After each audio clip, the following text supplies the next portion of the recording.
Escuchar a Monseñor, qué gusto tan grande, Monseñor Giovanni, escucharlo, verlo, ver que está bien, verlo bien y escuchar sus palabras. Qué gusto.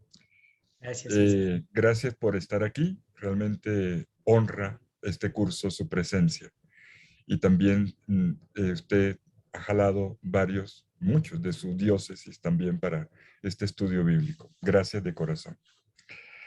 Y por supuesto, un saludo muy especial junto con Monseñor a todos los sacerdotes. Me uno a las felicitaciones ya dadas en esta fiesta de San Juan María Vianney, conocido como el Santo Cura de Ars, patrono de los sacerdotes, no solo de los párrocos.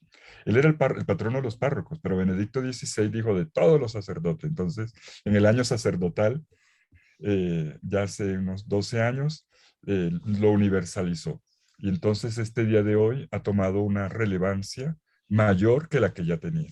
Entonces estamos muy contentos, muy felices, de manera especial con aquellos que ejercen la labor pastoral directamente con comunidades, como párrocos, como obispos, como acompañantes de las pequeñas comunidades. Que el Señor los bendiga y el Señor les dé un corazón como el de Él.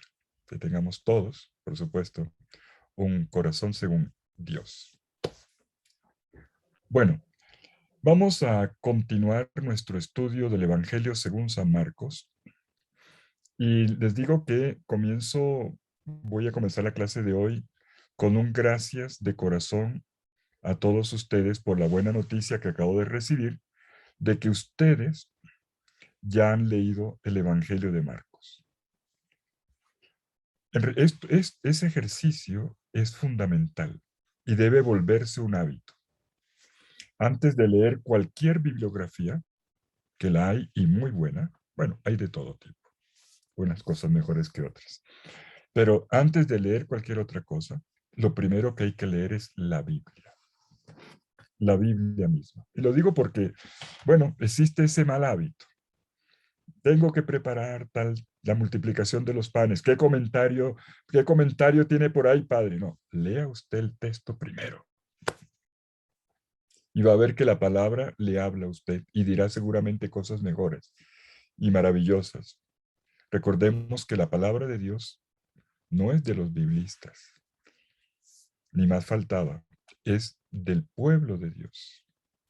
Es palabra entregada a la iglesia toda. Y por supuesto existe el carisma del magisterio que le enseña y también la tarea de los que le estudian, pero todos nosotros.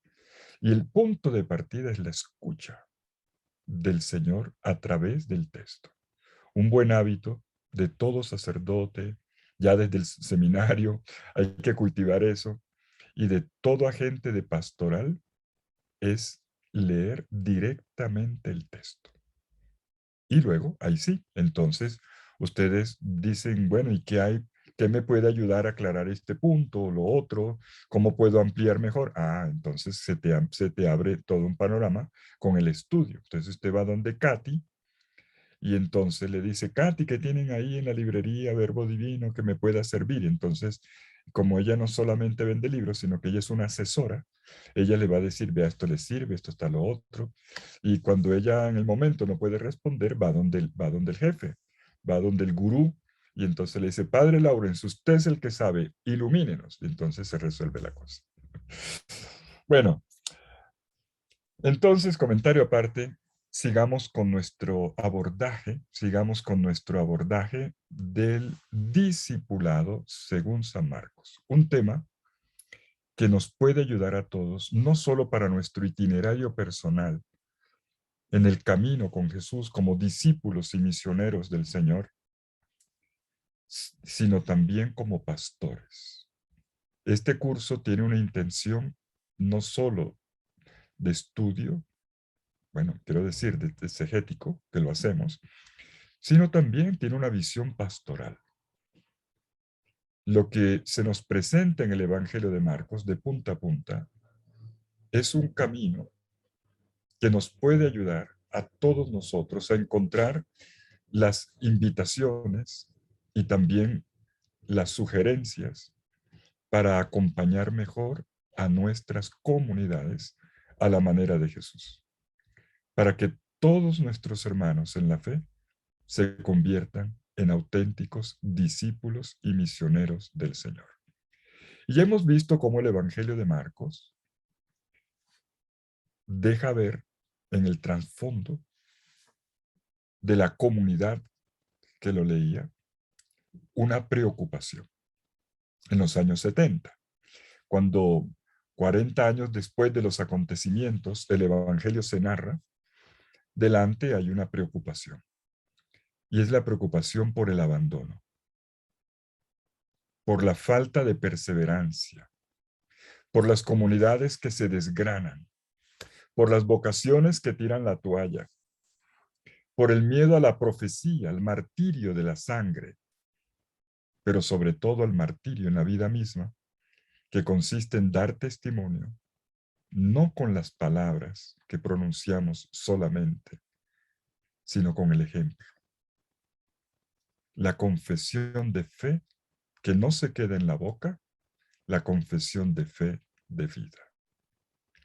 El Evangelio de Marcos entonces tiene delante ese desafío de cómo ayudar a las comunidades. Y el camino es escuchar el Evangelio. Volvamos a Galilea. Volvamos a Galilea significa volvamos al principio, retomemos el camino paso a paso, recompongamos el itinerario, y esto es una invitación para que cada uno revise su propia historia con el Señor. Pero para Marcos, como vimos ayer, este principio no es solamente un punto de partida cronológico, que también lo es, por supuesto, no se niega, es ante todo una experiencia fundante. Volvamos al primer amor. Volvamos a la orilla del mar de Galilea y sintámonos llamados por el Señor. Él nos mira, nos llama y nosotros abrimos el corazón con alegría para entregarle nuestras vidas y seguirlo paso a paso. Y claro, esto va a implicar aprender de aquí en adelante, escuchar esta llamada y dejarnos instruir por la pedagogía de Jesús, por Jesús y su pedagogía, mejor. Vamos entonces ya entrando más adentro en nuestro estudio. En el día de ayer colocamos como tema número 3, título del tema número 3, la experiencia fundante. Y dijimos que íbamos a dar 3 pasos para describir esta experiencia fundante, este principio, este arjé, que es la primera palabra del Evangelio. Arjé tu Evangelio, tu Jesucristo, huiu theu, dice en griego. Ya se lo saben de memoria. Y el primer paso fue ponerle atención a la palabra evangelio, porque el principio es el evangelio. Es una vida construida sobre la roca de la palabra. El discipulado es una vida entera construida sobre la roca de la palabra. Bueno, esa imagen está en Mateo, pero aquí la imagen será la de la semilla. A partir de esta experiencia inicial fundante que me es dada, es un don del Señor, la semilla no es mía, es de Él, yo soy el terreno. Descubrimos lo que hay dentro. Entonces, el discipulado es una experiencia fundante del Evangelio. Por eso la primera línea ha dicho, comienzo del Evangelio. No dijo comienzo del proceso, comienzo de la escuela, comienzo de la misión de Jesús, no dijo eso. Todo lo enfocó, el foco es el Evangelio. Comienzo del Evangelio de Jesús el Cristo, el Hijo de Dios. Ayer habíamos hecho una anotación sobre la preposición de. El de puede tener un valor subjetivo o un valor objetivo. El valor subjetivo significa que Jesús es el sujeto del Evangelio, o sea, el predicador del Evangelio. Y entonces el Evangelio, si leemos el libro, vemos a Jesús haciendo eso. ¿Cómo predica el Evangelio? ¿Cómo sirve el Evangelio? Pero el de tiene un valor también objetivo. Significa que el Evangelio es la persona misma de Jesús. Y esto es tan claro que al final el Evangelio es la cruz. La gran palabra final será la cruz. No es solo lo que Jesús dice, es lo que ocurre en su propia existencia de verbo hecho carne. Él es en persona el Evangelio. Y Marcos juega con estos dos aspectos. Sumergirse en la persona de Jesús, por eso la identidad de Jesús, por eso el interés en la identidad de Jesús, y no porque le iba a interesar en que lo descubriéramos como Cristo, Hijo de Dios, sino es porque tenemos que conocerlo a fondo. Y dos, este conocimiento se va a traducir en seguimiento. Conociéndolo a Él, nosotros vemos cómo su enseñanza nos da el mapa de la vida. ¿Cuál es el mapa, la ruta que seguimos día a día en un camino interno de maduración de la fe, haciéndonos sus discípulos y sus misioneros? Entonces, el punto 1 fue Evangelio. Y vimos cómo el Evangelio de Marcos repite 8 veces la palabra Evangelio. Y que la ha colocado, en lugares estratégicos. Las 3 primeras veces, Marcos 1:1, 1:14 y 1:15, nos muestra qué cosa es el Evangelio. Es el Evangelio de Jesús, es el Evangelio de Dios, es el Evangelio que merece, del reino, que solicita, más bien que solicita, mi conversión y mi fe. Luego vimos 2 citas más para ver cómo esto que el Evangelio, esto cuando, no solo lo aprecio, lo recibo y lo comprendo, sino que me lo apropio como el valor de mi vida. El Evangelio es el mayor valor, tanto así que puedo decir que por él pierdo la vida. El que pierda su vida por mí, por el Evangelio, dice Jesús.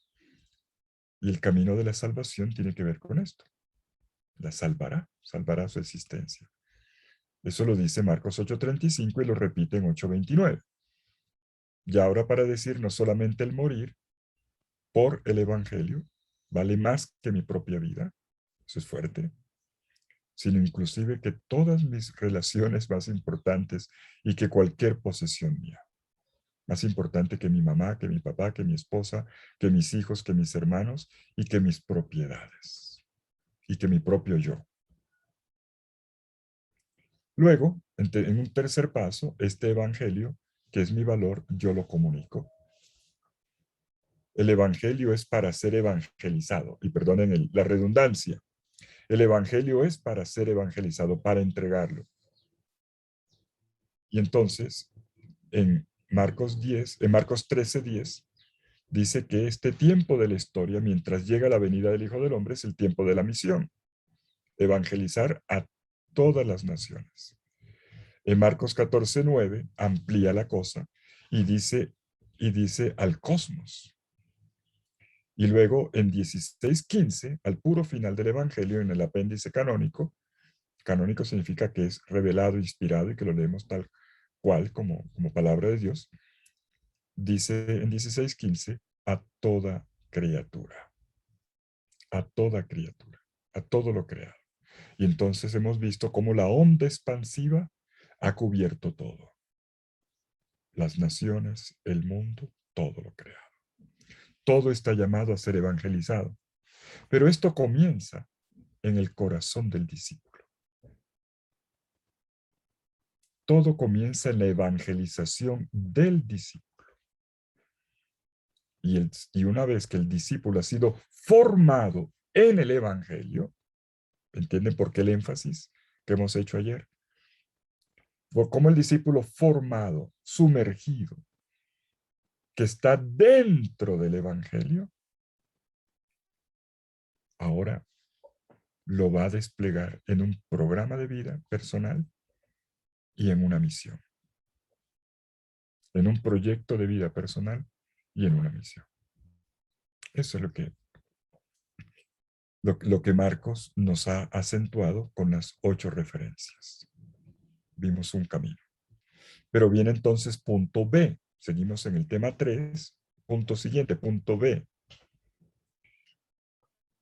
¿Y cuál es ese evangelio que Jesús predica y que Jesús es?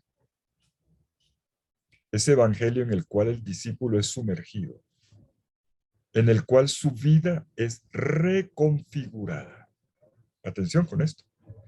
Esta transformación de que hablamos ayer es una reconfiguración de la vida. Y esta reconfiguración está indicada con términos muy precisos en el anuncio de Jesús que llamamos el querigma. En el anuncio fundamental de Jesús que llamamos el querigma. Y esa ya es la propuesta de la experiencia fundante. ¿Qué es lo que Jesús propone? Hemos visto el recorrido de la palabra evangelio, pero no hemos dicho, ¿y qué es? ¿Qué es esto que es de gran valor? ¿Qué es esto que hay que anunciar? ¿Qué es? Vamos a leer Marcos 1:15. Marcos 1:15. Punto B, exégesis de Marcos 1:15. Pero vamos a contextualizar ese versículo 15, leyendo los primeros 14 versículos de corrido primero, o más o menos de corrido, con un mínimo comentario. El versículo 1 ha dicho, comienzo del Evangelio de Jesús el Cristo, Hijo de Dios. Pero nos dice enseguida que este Evangelio acontece conforme a las Escrituras. Me devuelvo acá porque lo que vamos a ver enseguida tiene que ver con esto. Conforme a las Escrituras. Según está escrito en el profeta Isaías.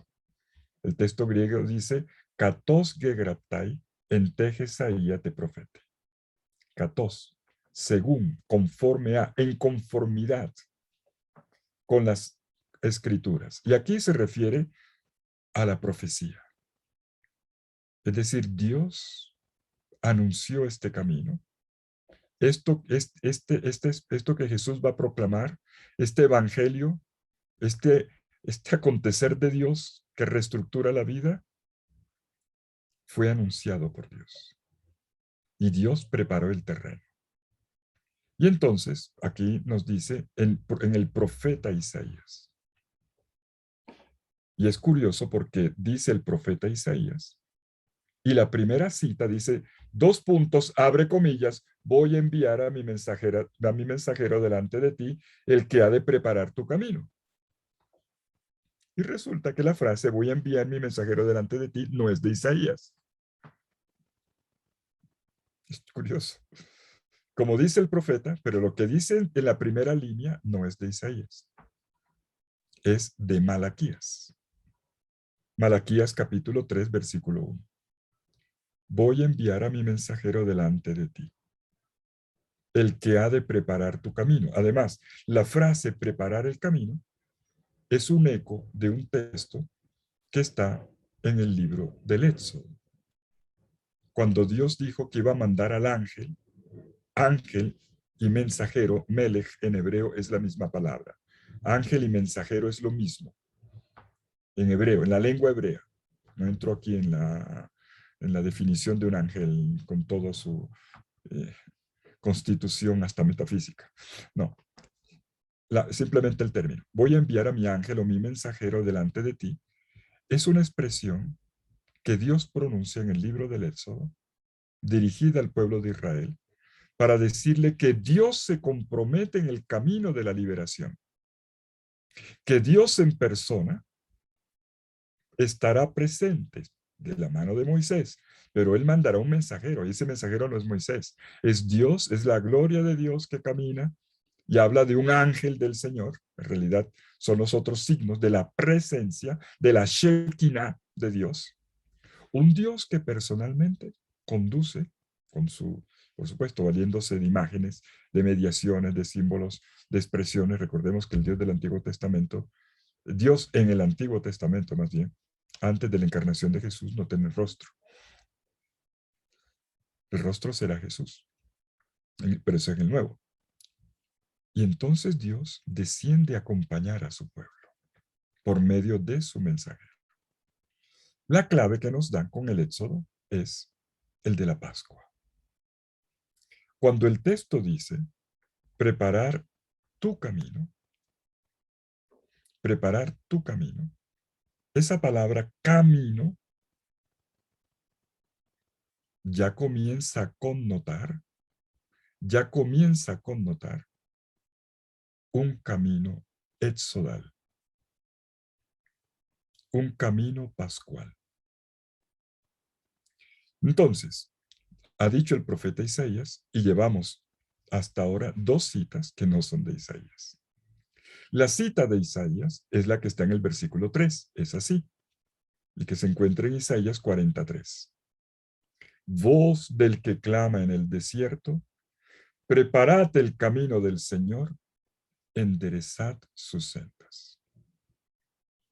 Siguiendo la lógica de lo que acabo de decir con la palabra camino, preparar tu camino, Dios pronunció esa palabra en el contexto del Éxodo. Ahora entendemos mejor en el versículo 3 el uso de la palabra camino. Preparad el camino del Señor.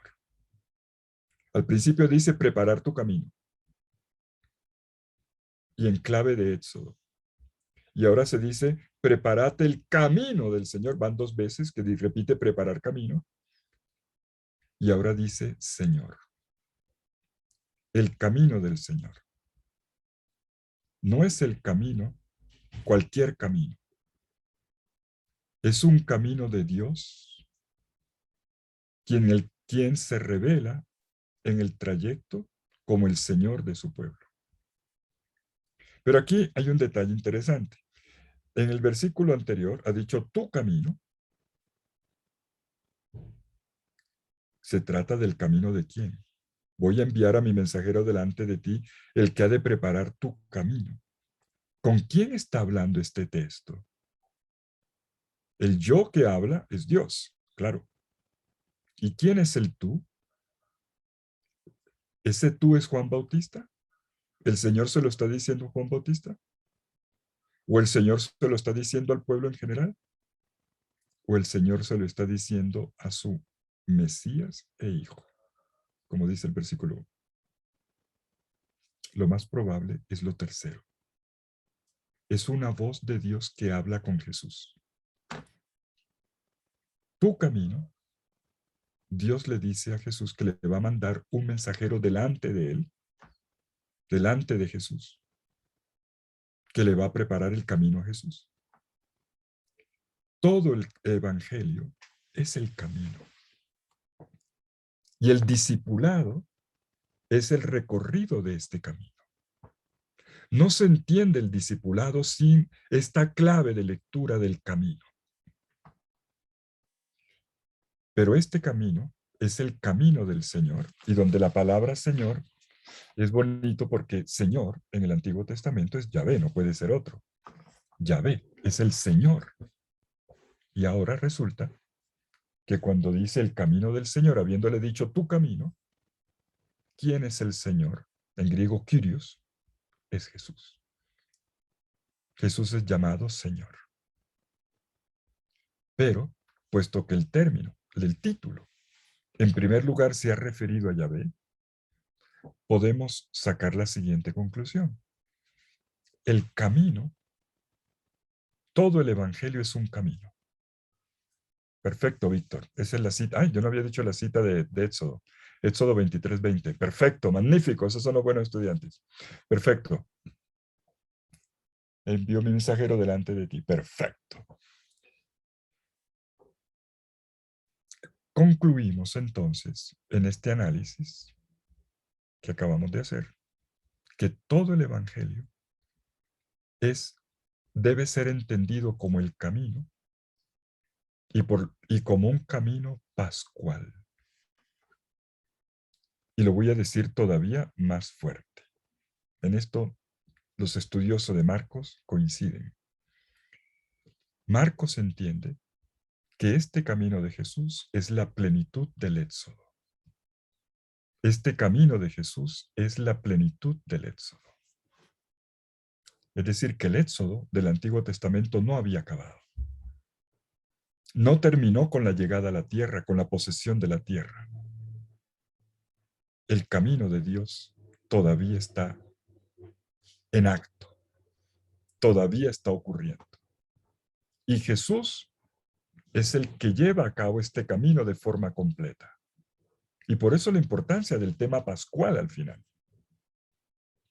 Jesús morirá en una Pascua, en una fiesta de Pascua, y no haciendo simplemente el memorial de la Pascua pasada. Él es la nueva y definitiva Pascua. Pero todo el camino es eso. ¿Qué implica esto, queridos estudiantes de la Biblia, estudiosos de la Biblia? ¿Qué implica esto para el discipulado? Implica que seguir a Jesús es hacer un camino de liberación. El discipulado es un camino de liberación. Cada vez que tú te haces discípulo del Señor, tu vida se hace pascual. Tú vuelves a salir de tus Egiptos y el Señor te lleva a una tierra, pero esta tierra ya no es la tierra físicamente hablando. Para Jesús esto se va a llamar el reino. ¿A dónde nos va a encaminar esta Pascua? Hacia el reino. Que no se identifica con un territorio. No se identifica con un territorio determinado. Todos los territorios del mundo serán el espacio. Lo importante es lo que ocurre ahora. Por eso, recuerden cuando leímos Evangelio, a todas las naciones, a todo el mundo entero y a todo lo creado. Todo será el territorio. Entonces tenemos en los versículos 2 y 3 una indicación importante. Y entonces, en el versículo 3, en la profecía de Isaías, propiamente dicha, de Isaías 43, se dice que prepara el camino. Bonito, hay un diálogo inicial. El Evangelio comienza en un diálogo, como un diálogo entre el Padre y el Hijo. Por la voz de la Escritura, por la voz de los textos, que aquí son llamados proféticos. Dios habla con Jesús y Jesús va a empezar el camino y le dice, mira, delante de ti va un mensajero. Y este mensajero, dice, es una voz que clama en el desierto. Y aquí nos encontramos con otra indicación importante. Voz que clama en el desierto, en el lenguaje de Isaías, tiene que ver con la preparación del retorno de los exiliados en Babilonia, como de hecho es el contexto de Isaías capítulo 40. Isaías capítulo 40, ya desde el primer versículo, comienza con la palabra consolar.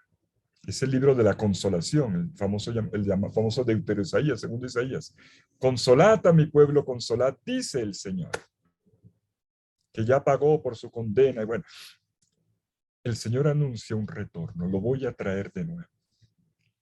Y en este retorno se repiten las maravillas del Éxodo. Es un nuevo Éxodo. Cada vez que el pueblo está lejos, Dios repite el Éxodo y lo vuelve a traer a casa. Y la cifra emblemática de esto es el libro de la consolación de Isaías. Y entonces Dios prepara una gran carretera. Dios prepara una avenida para el pueblo. Y entonces todo lo hundido se rellenará, y todo lo alto se rebajará, y todo lo torcido se enderezará.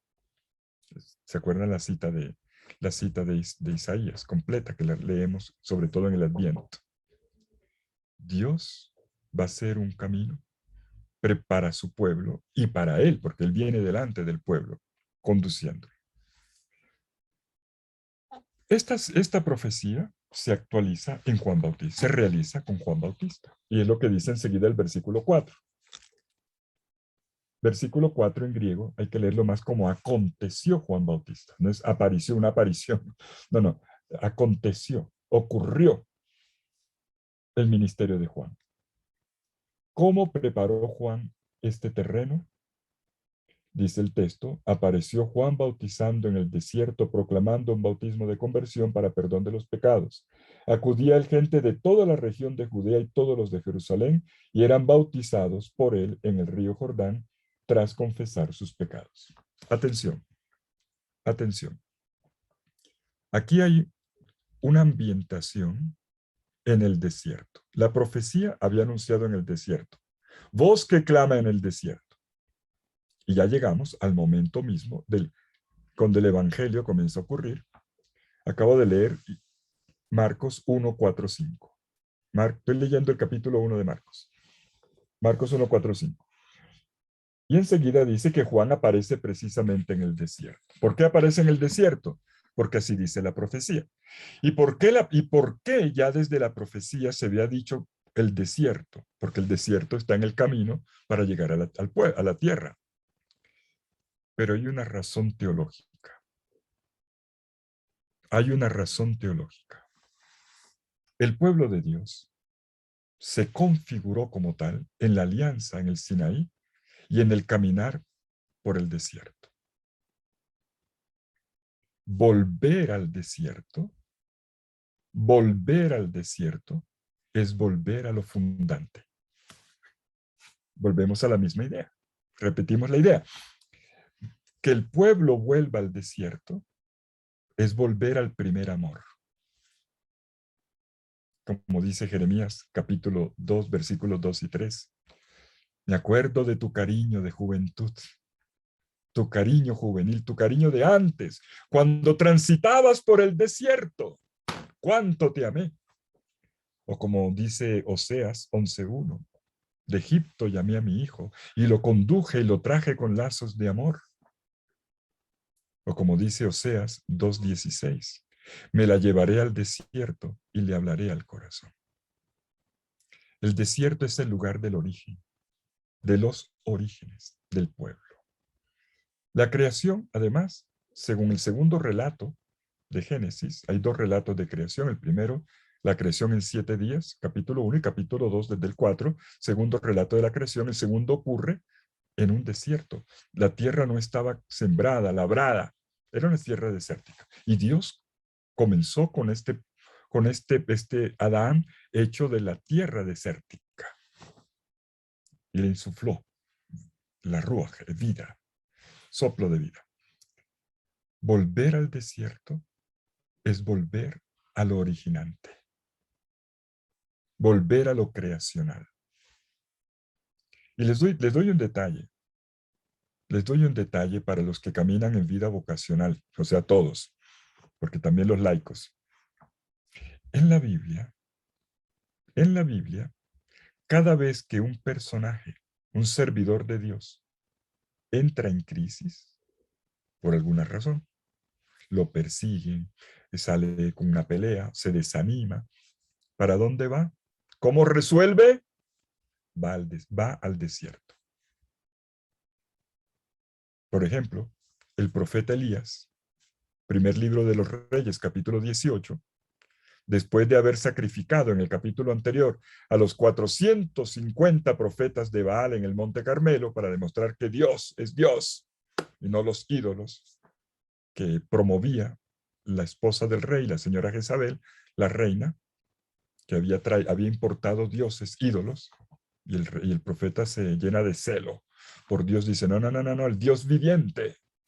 Esto es muy carmelita. Me refiero al Carmelo. La experiencia de Elías en el Carmelo. La reina dice, se metió con mis ídolos y con mis sacerdotes al papayo.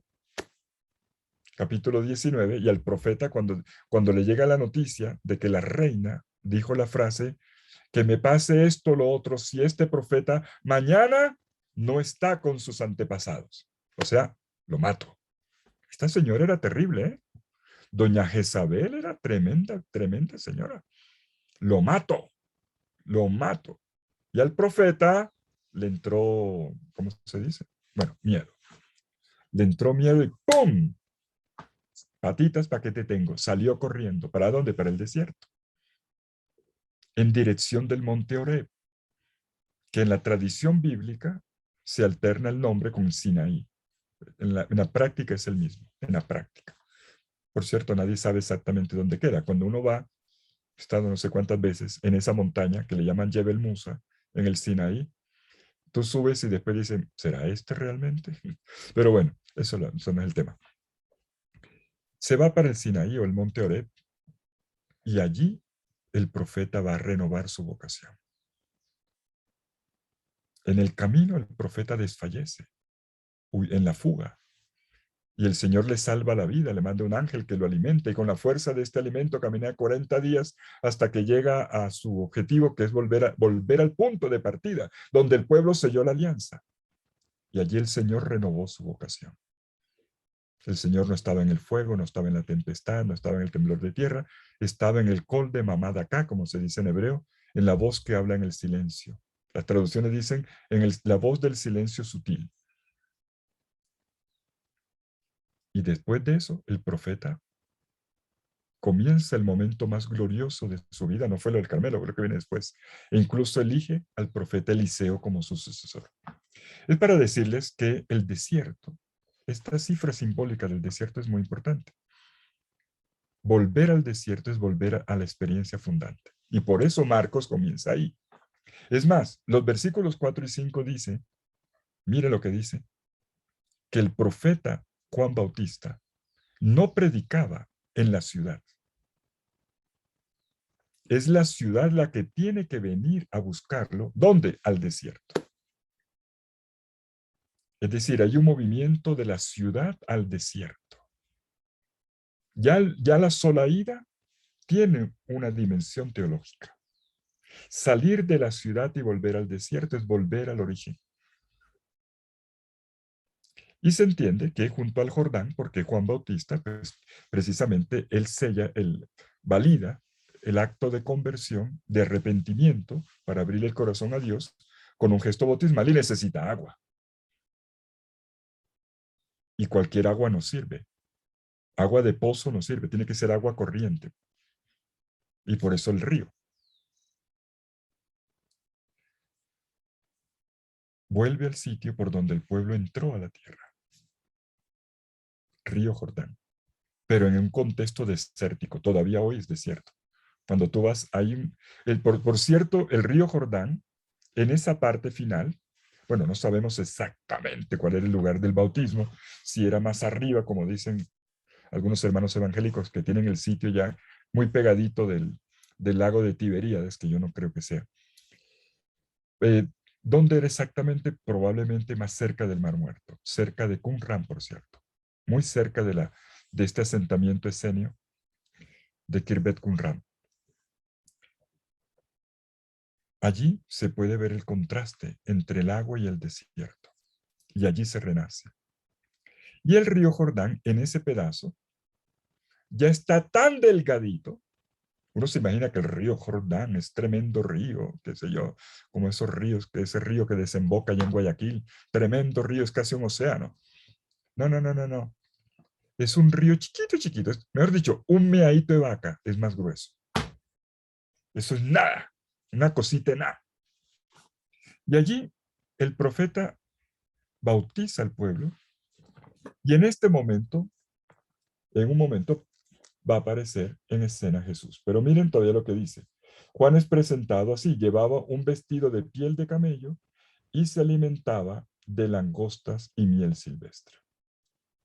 El vestido nos recuerda, yo digo el uniforme, el vestido con el cual se describe al profeta Eliseo, al profeta Elías. Juan es el nuevo Elías. Y la comida, por cierto, una dieta tan estricta de langostas. Perdón, que aquí cuando dice langostas, a mí me parece curioso, porque hacia mí me dicen, yo soy costeño, caribeño, me dicen langosta, yo me imagino tremendo langostino, tremenda langosta, que además son carísimas, y resulta que no es esta langosta, aquí es, ¿cómo se llama allá en Ecuador? En México le llaman el chapulín. Los chapulines, estos animales de campo que tienen patas grandes y que saltamontes. Saltamontes. Saltamontes, eso, los chapulines, los saltamontes. Y él se alimentaba era de saltamontes. Usted dirá, pero el saltamonte ¿a qué sabrá? Pues no tengo ni idea. Es para decir que come muy poquito. La carne para sacarle el muslito al saltamonte. Es decir, este es un hombre que vive de Dios. Y además la miel silvestre probablemente sean los higos. Probablemente. Los higos. Tiene algo de dulcecito además. Bueno, proclamaba, detrás de mí viene uno que es más fuerte que yo y no soy digno de inclinarme y desatarle la correa de sus sandalias. Yo os he bautizado con agua, pero él os bautizará que dice en Espíritu Santo, que no es lo mismo, en Espíritu Santo. De repente vemos cómo el bautista se presenta como un maestro que se coloca ahora en el lugar del discípulo.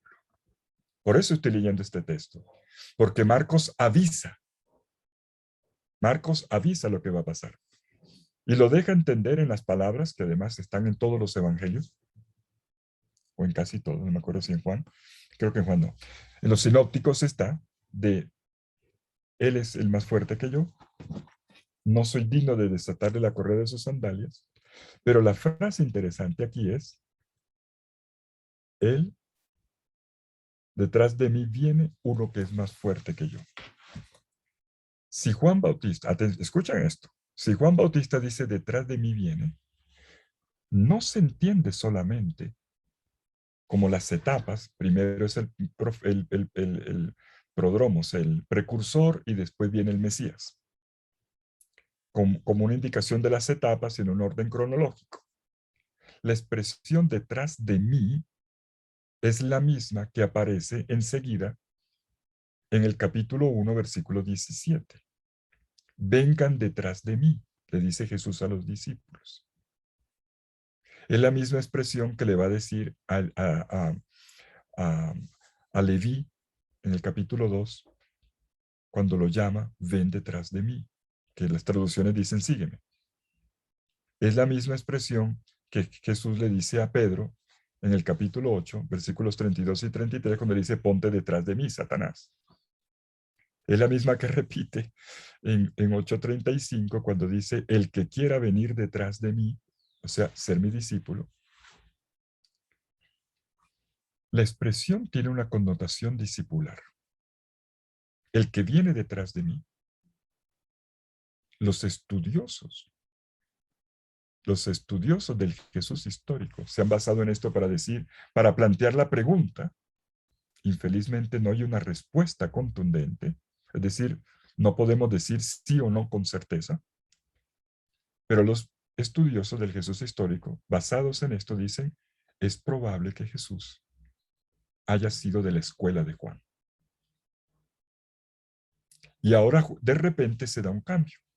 Detrás de mí viene, es decir, un discípulo mío ahora va a pasar a ser el maestro.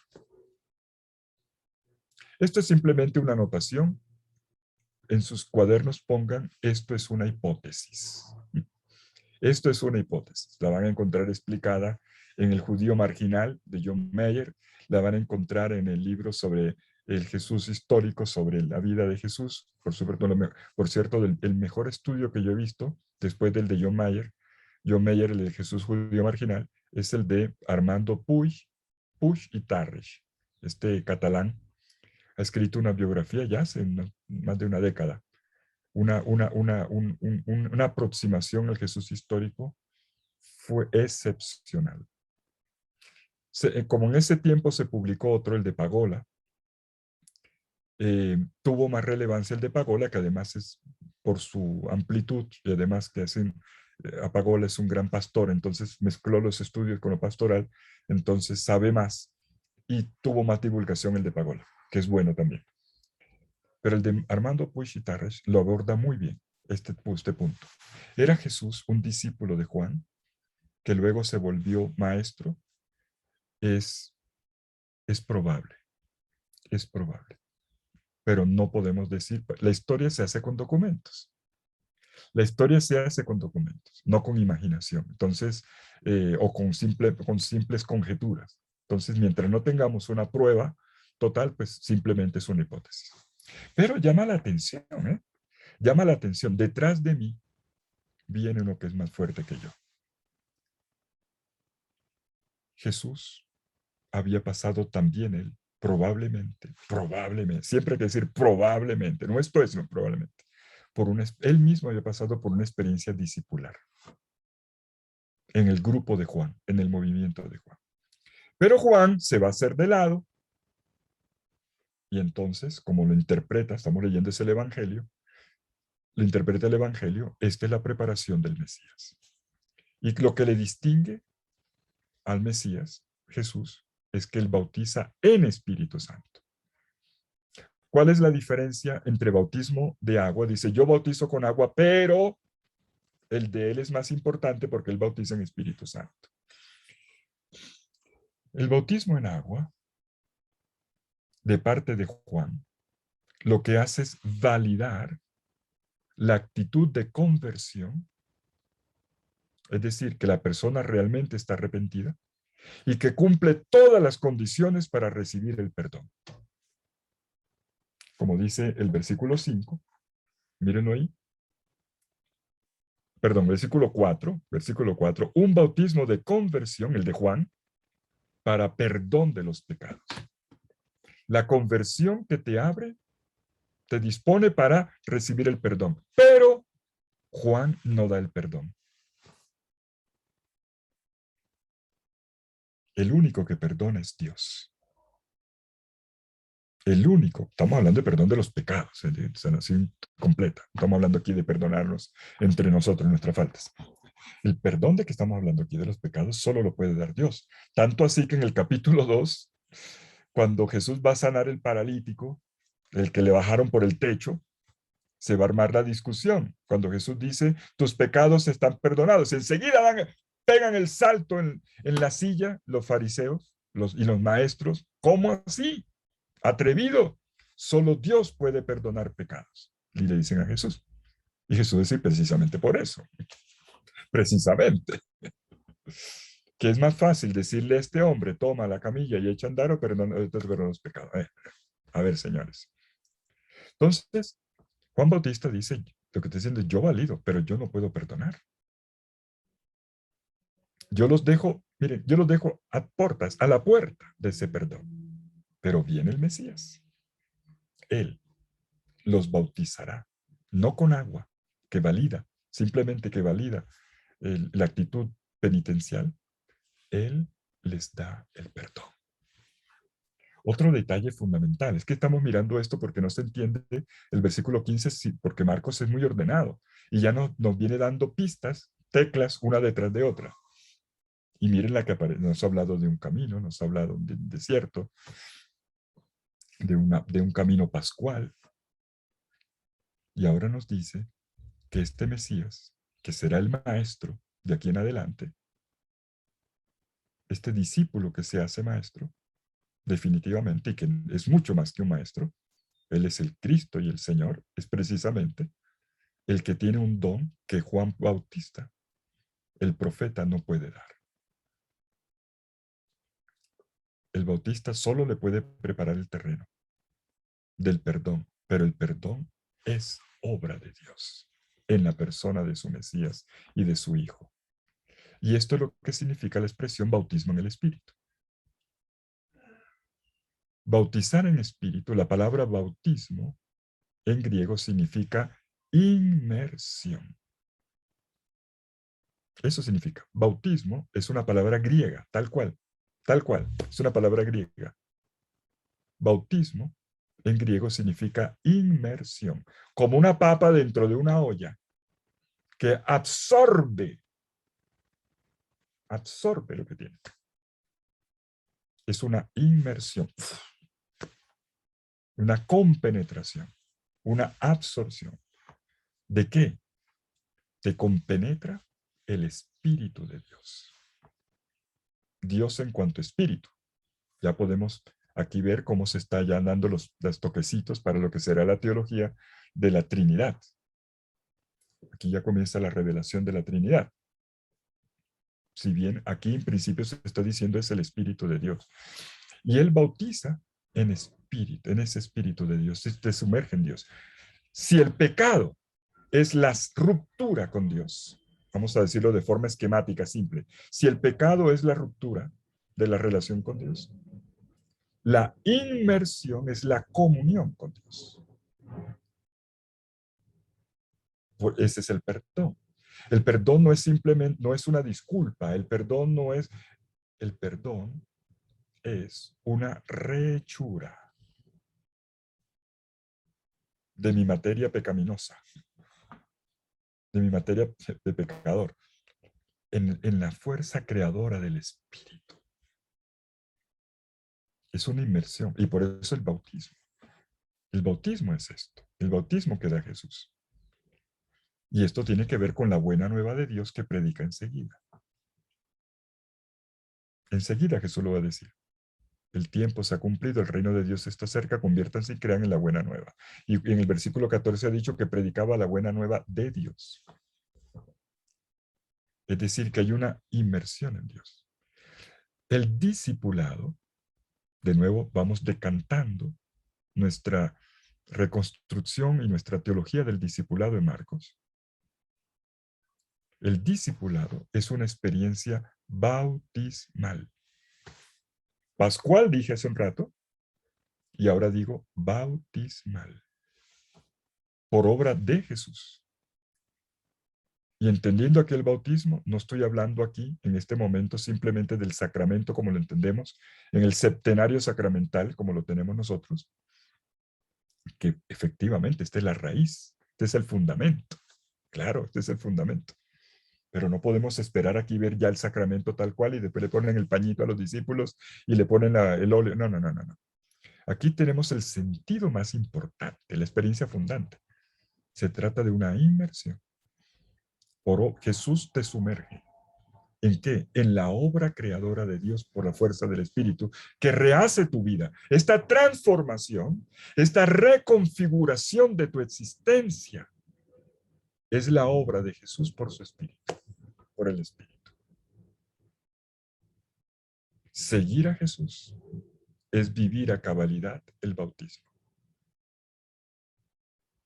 Hay una estrecha y profunda relación entre bautismo y discipulado. No son diferentes. No son diferentes. Vivir como discípulo de Jesús es ejercitar el bautismo. Es desarrollar el bautismo. Es caminar en el sendero del bautismo, que es un sendero además pascual y es un sendero creacional. Una rehechura, una reconfiguración de Dios en mí y que va a hacer que yo viva habitado de Él. Y cuando llega a este punto, ocurre el bautismo de Jesús. Jesús se coloca en la fila de los pecadores, sin ser pecador. Se hace bautizar, retoma la misión de Juan. Pero miren un detalle. El que bautiza a Jesús no solamente es Juan. Juan hace el ritual, el mismo que hace con todo el mundo. Pero con Jesús hay un paso nuevo. Versículo 9. Marcos 1:9. Por aquel entonces vino Jesús desde Nazaret de Galilea y fue bautizado en el Jordán. Ya con eso dijo todo. Ya fue bautizado por Juan con el ritual del agua, lo metía chupundum y lo sacaba otra vez en el ritual de validación de una actitud de conversión. Pero, miren el versículo 10. En cuanto salió del agua, aquí es donde ocurre el nuevo bautismo. Jesús recibe una acción del Padre y del Espíritu en él. Y esto no lo hace Juan. Cuando Jesús sale del agua, nos imagina, pensamos que se secó ya del agua, fuera del agua, no dentro del agua. Normalmente las imágenes, yo digo, a los artistas deberían decirles que tomen los cursos del padre Lauren de Biblia. Porque me pintan el bautismo de Jesús metido dentro del agua, mezclando el bautismo de Juan con el bautismo de Jesús. Y está Juan echándole la agüita, y arriba está el Espíritu Santo, y arriba está el Padre abriendo el cielo.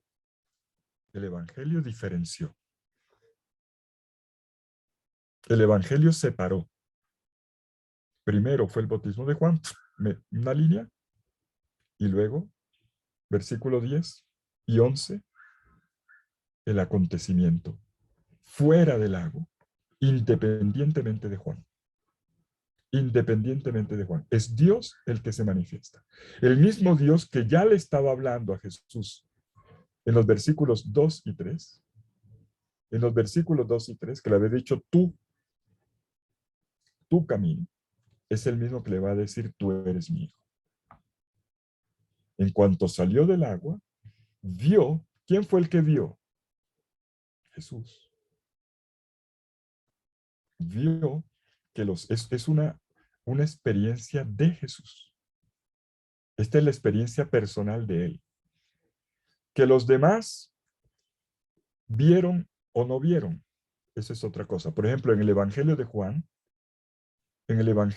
se dice que Juan Bautista dijo, y yo lo he visto, y yo ratifico que este es el Hijo de Dios, este es el ungido de Dios. Listo, aquel sobre el cual veas, y se dice que Juan Bautista es el que ve. Pero en Marcos, atención, cada evangelio tiene lo suyo. El Evangelio de Marcos lo coloca como una experiencia de la persona de Jesús. ¿Por qué? Porque nos traen esa tónica. Es decir, hay una comunicación muy profunda entre Jesús y el Padre. Y aquí entre el Espíritu. Los vio que los cielos se rasgaban. Bonito esto. Que el cielo se rasga es una expresión. El verbo se va a repetir al final del Evangelio. Hay dos rupturas, dos rasgamientos, esta palabra creo que no existe en español, dos desgarros, hay dos desgarros en el Evangelio. La primera, la del cielo, aquí, y la segunda, en el momento de la muerte de Jesús. ¿Qué se rasgó? El velo del templo. Este velo que marcaba la separación entre el ámbito de lo divino y de los hombres. El lugar donde habitaba la Shekinah, en el Sancta Sanctorum, y el resto, hacia afuera. Se rasgó. En ambos casos se dice lo mismo. Esta separación entre cielo y tierra se acabó en la persona de Jesús. Jesús es la comunicación de Dios. Con Jesús los cielos se rompieron. Con Jesús los cielos se abrieron. Y el Sancta Sanctorum también. Porque Jesús es esta manifestación de Dios. Entonces, al comienzo y al final tenemos el desgarro. Y entonces, claro, en el primer caso, los cielos se rasgan para decir, se abrió como se abrió una ventana, y entonces el Espíritu, en forma de paloma, baja sobre él. Jesús es ungido por el Espíritu, por eso es un Christos. Y entonces se oyó una voz que venía de los cielos, de nuevo le siguen hablando a él. Aquí no dijo, este es mi hijo, como dice en la transfiguración a Pedro y los otros dos colegas, aquí se lo dices a Jesús. Tú eres mi hijo amado, en ti me complazco. Aquí tenemos la filiación y tenemos la misión. En ti me complazco es una expresión que está en el cántico, del segundo cántico del siervo de Yahvé, Isaías 49. Mi complacencia significa mi elegido y mi enviado.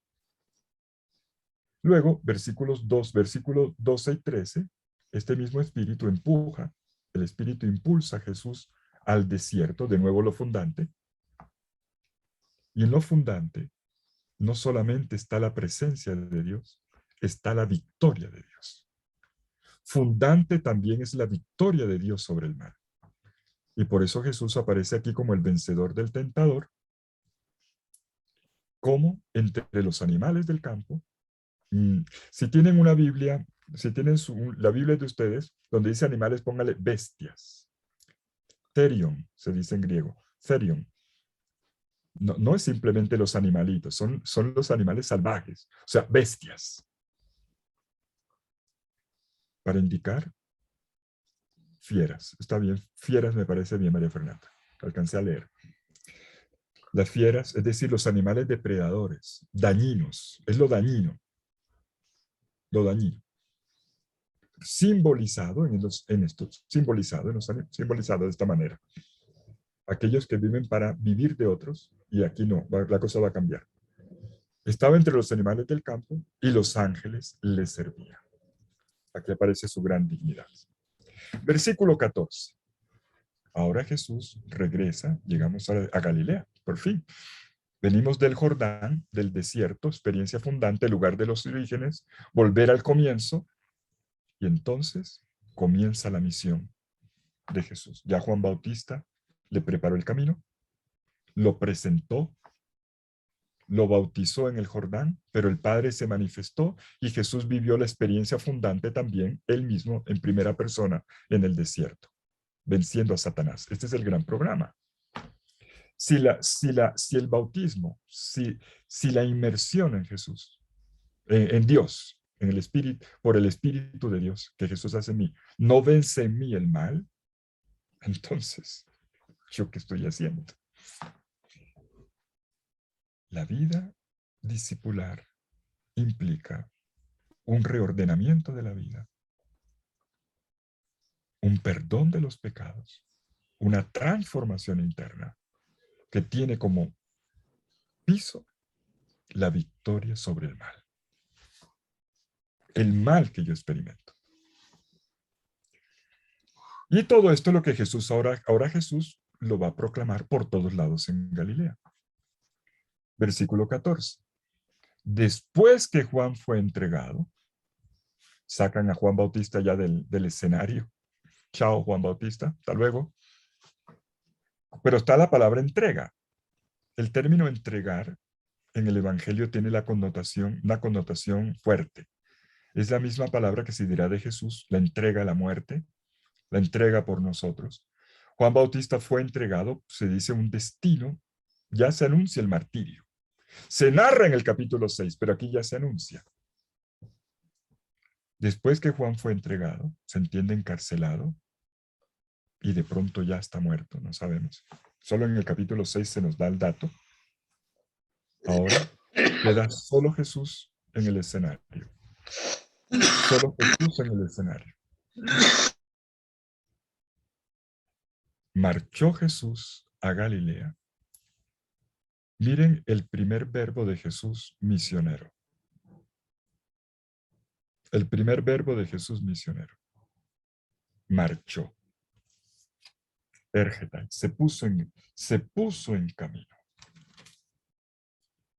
En el versículo 10, si ustedes miran atrás en sus Biblias, en el versículo 9, Jesús había venido, como todos, en este camino, en este salir, en este movimiento de la ciudad al desierto, o donde esté el desierto. Jesús vino, ya estaba el verbo ergetai, ahora de nuevo vuelve el término. Y es el término de Jesús misionero, un Jesús itinerante. Un Jesús itinerante. Y esto es coherente con lo que se dijo desde el principio. La palabra camino había aparecido 2 veces. Preparará tu camino, camino del Señor. Jesús siempre está en camino. Jesús siempre está en camino. Claro, se pegará sus sentaditas, estará en la casa, todo lo que quiera, pero Jesús siempre es un Jesús siempre dinámico. Jesús siempre está en camino. Jesús es el predicador itinerante, inquieto siempre. Y entonces camina hacia Galilea, y aquí viene el querigma, y proclamaba,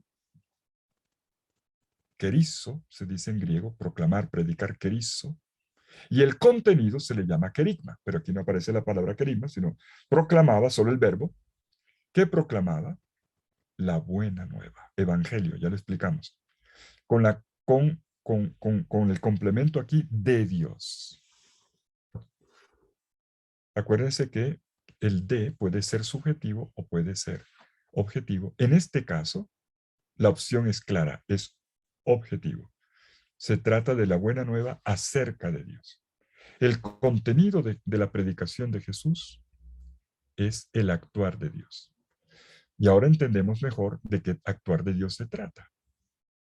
Porque los primeros versículos que hemos repasado, muy brevemente, simplemente muy puntualmente, los primeros versículos de Marcos que hemos repasado, toda la introducción de Marcos, nos ha estado hablando todo el tiempo de este Dios como un Dios de la Pascua, como un Dios del Éxodo, como un Dios que perdona los pecados, como un Dios que le habla a su Hijo, como un Dios que lo envía y como un Dios que en su Hijo vence el mal. Es en este Dios donde el discípulo será sumergido, en esta acción de Dios.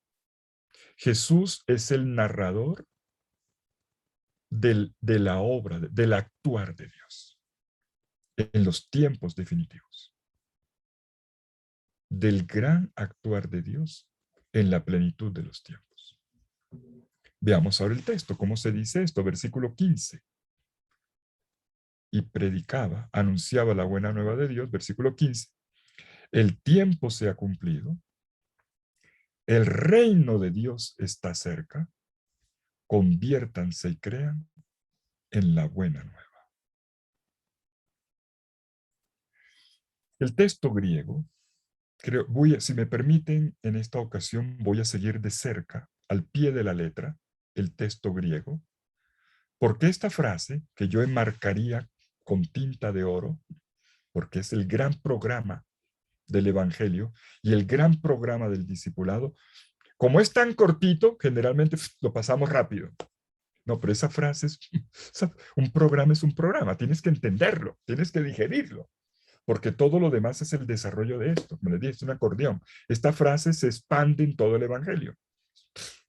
Un acordeón que se abre. Pero si no lo entiendes, el fuelle no te abre.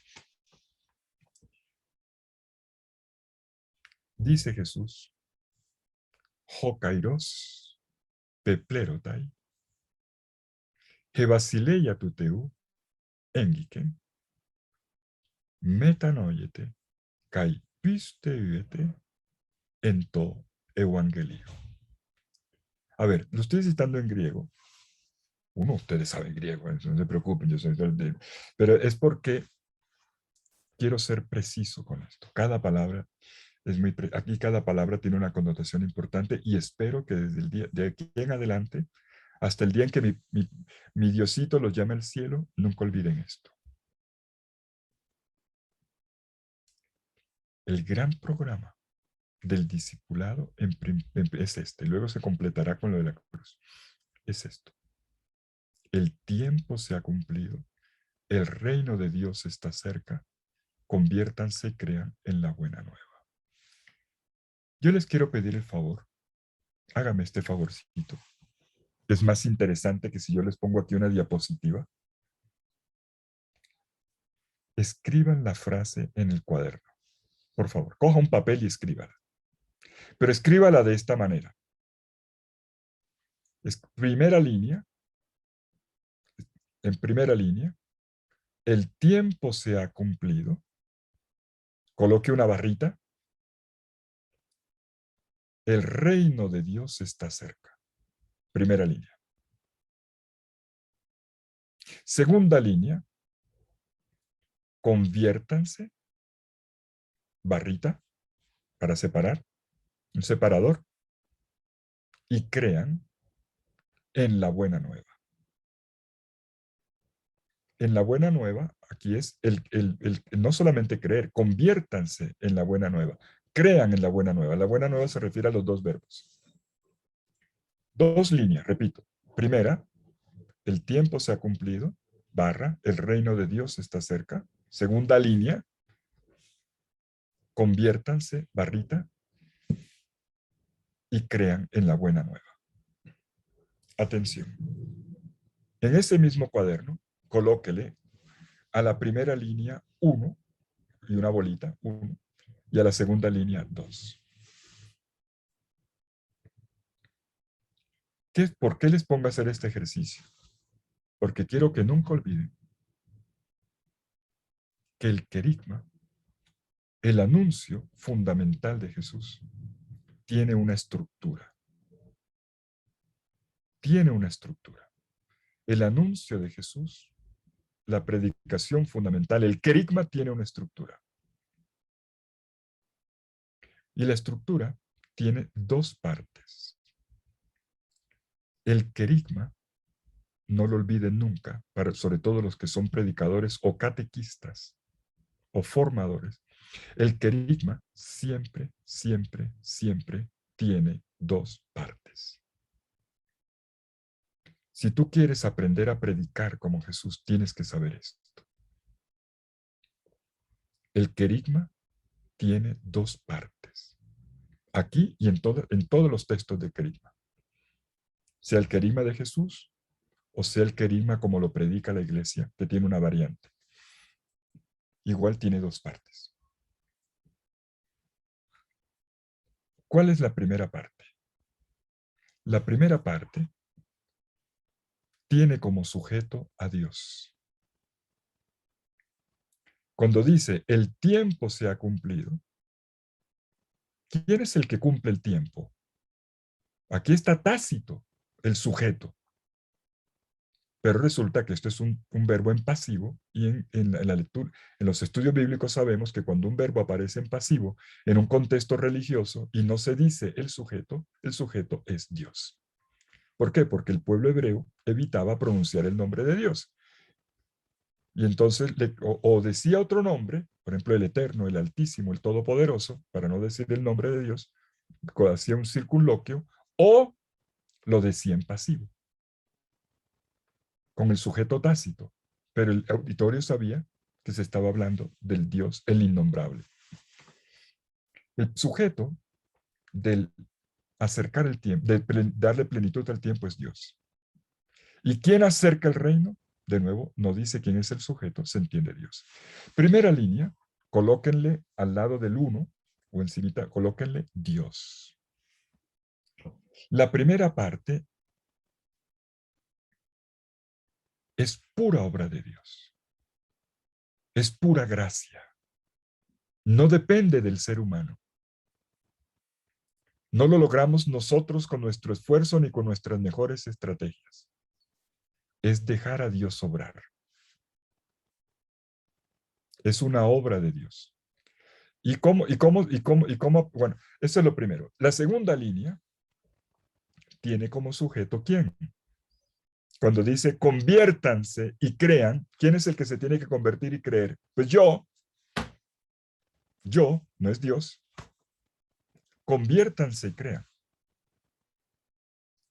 Coloquen entonces, junto al número 2, el hombre. Primera línea, Dios. Segunda línea, el hombre. Y estos verbos indican lo que el hombre tendría que hacer, lo que el ser humano tendría que hacer para que lo que Dios hizo en la primera línea, en mí, ocurra, tenga un lugar. Llamo la atención. Entonces, ¿qué es el querigma? El querigma es el encuentro entre Dios y el hombre. Es el anuncio de lo que Dios hace por mí y luego de lo que yo tendría que hacer para que eso que Dios hace por mí realmente toque fondo en mi existencia, reconfigure mi existencia. La primera línea está en verbos en indicativo, en el modo indicativo, que es el modo de la narración, como cuando se cuenta una historia. El tiempo se ha cumplido, el reino de Dios está cerca, es narrar, contar, explicarle al auditorio lo que Dios está haciendo. Predicar es narrar a Dios. Es narrarle al auditorio la historia presente de Dios, lo que Dios está haciendo ahora, aquí y ahora entre nosotros. La segunda línea es la respuesta. Y la respuesta del ser humano se invita, no se impone, se exhorta, se solicita. ¿Cómo? a través de verbos en modo imperativo, que son los verbos de la exhortación. Conviértanse. Ya eso no es narrativo, eso es imperativo. O sea, no es indicativo, es imperativo. No es narrativo, es exhortativo. Una predicación exhorta, narra. Miren, miren lo que está pasando. Bueno, a ver, señores, respondamos. Yo hago este comentario aquí, me he detenido en esta observación, porque entre ustedes hay muchos catequistas y predicadores. Y un riesgo es comenzar de atrás, del 2 antes del 1, que llegamos regañando a la gente, llegamos de una vez, hagan, pero no le decimos a la gente que eso lo pueden hacer porque Dios actuó primero. Cuando yo le digo a la gente, comienzo, aquí decimos pulpitear, darle el púlpito y dele, y dele, y dele, y es que la gente no viene a misa, y es que pecadores, y es que borrachones, y es que infieles, y no sé qué, cambien de vida, pecadores del mundo, convertíos. Y no conviertes ni media oveja. Jesús comenzaba primero por la narrativa de lo que Dios hacía por mí. Mira lo que Dios está haciendo por ti. Déjalo obrar. Ahí sí, conviértete. La conversión y la fe es una respuesta a un amor primero. Y para que sea respuesta, tienes que anunciarlo. El gran riesgo en la pastoral es querer arreglar el muñeco a la fuerza. Vamos a arreglar, pero primero tienes que invertirlo. Cuidado, me maltratas el muñeco que me lo desbaratas, por Dios. Y no logras nada. La pedagogía de Jesús, la pedagogía de la predicación de Jesús es maravillosa. Primero te convence de lo que Dios está haciendo por ti. Y después te dice, bueno, a ver, responda. ¿Y por qué este orden? ¿Por qué primero el 1 y después el 2? Porque el Evangelio, la buena noticia de Dios,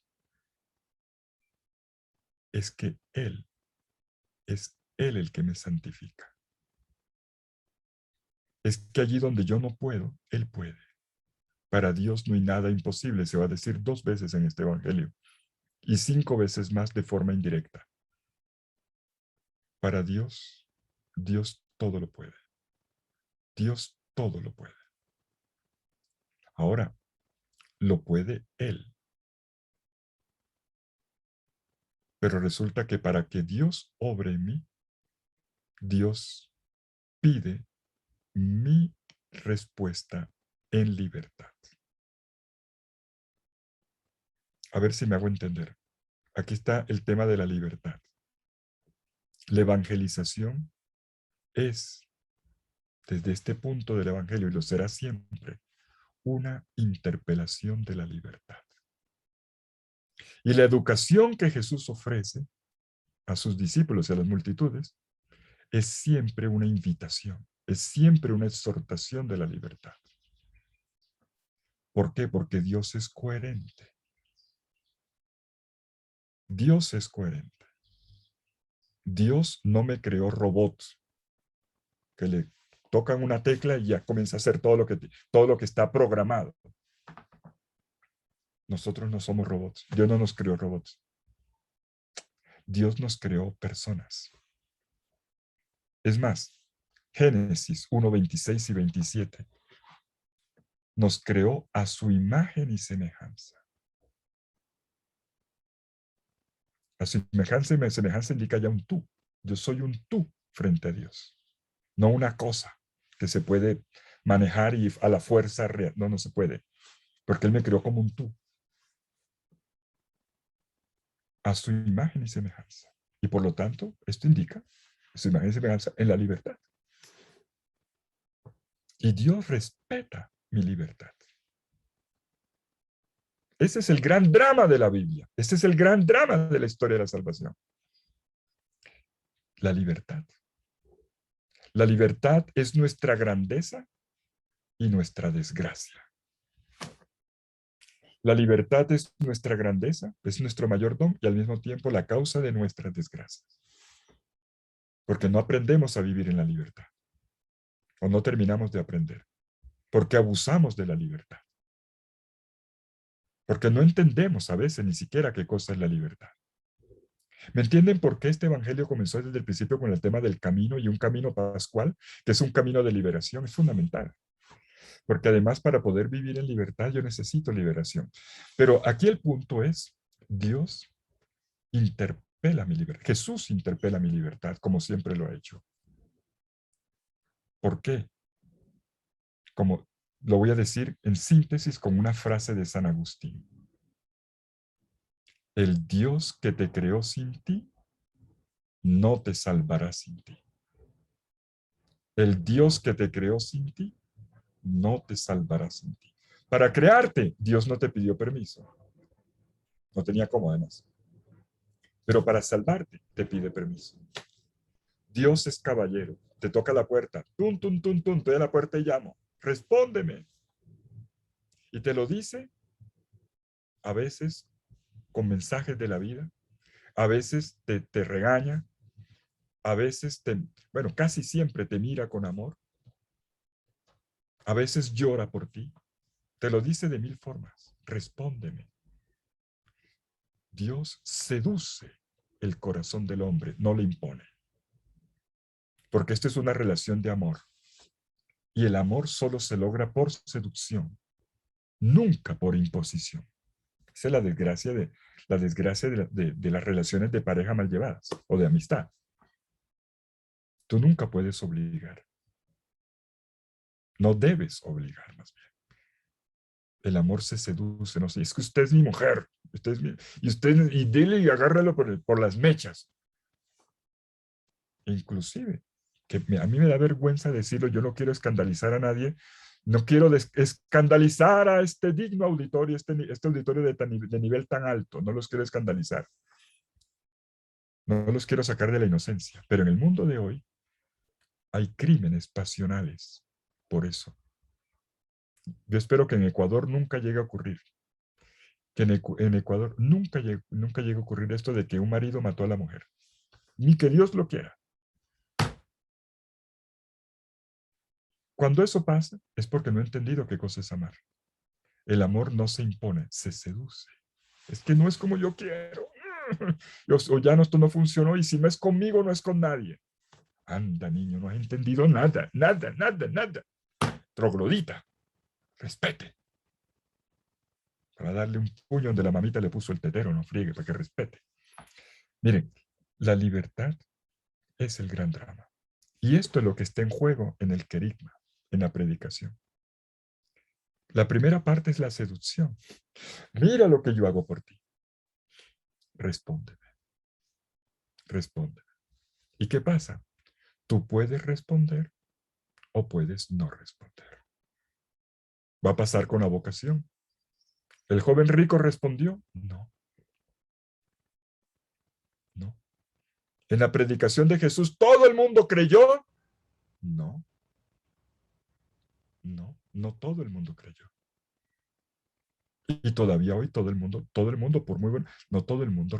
¿Por qué? Porque está la libertad. Pero para consolación de todos, les digo, Dios no desiste. Ni siquiera cuando le tiran las puertas en las narices, en la cara. Dios no desiste. Y esto es precisamente el crucificado. Un Dios de rodillas ante la humanidad. Un Dios desarmado, de brazos abiertos y de manos clavadas. Como dice un antiguo himno de la liturgia mozárabe española del siglo XI, dice, brazos abiertos para amar, manos clavadas para no castigar. Brazos abiertos para amar, manos clavadas para no castigar. Dios seguirá siempre de brazos abiertos hasta el último instante de mi existencia. Y hará de todo, de todo, de todo. ven a mí, ven a mí, ven a mí, ven a mí. Cambia, cambia, cambia, cambia. Hasta el último instante estará de rodillas, llorando, esperando por mí. Esto a propósito de la libertad. Entonces, el querigma, para sintetizar y ya irnos a descansar, porque ahora viene ya, ahora viene el plato fuerte. Esto que dije apenas era una introducción. Yo todavía no he entrado de materia, ¿eh? Esto es apenas una introducción. El querigma tiene dos partes. Lo que Dios hace, uno, y lo que el hombre está llamado a hacer. Cuando tú prepares tus predicaciones, tus catequesis, ten en cuenta eso. Por dónde empieza y cómo sigue. ¿De acuerdo? Y entonces Jesús va a combinar las dos cosas. La primera parte es narrativa, la segunda parte es exhortativa. Y esto es lo que llamamos el querigma de Jesús, que es el programa de la vida del discípulo, mejor dicho, el ámbito de vida en la cual se realiza este bautismo, esta inmersión, y que Jesús conducirá con una pedagogía particular, la pedagogía del acontecer del reino, que comienza en cada uno y que se expandirá por el mundo entero. Nos vemos en media hora.